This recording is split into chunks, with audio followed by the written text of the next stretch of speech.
Ai cùng một hoài bão, mong tiến gần đỉnh cao, giang tay trả vì sao chứng minh tôi sẽ chiến thắng.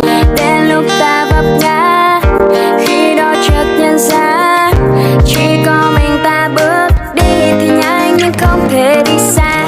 Nhiều người nói giấc mơ tôi là xa vời,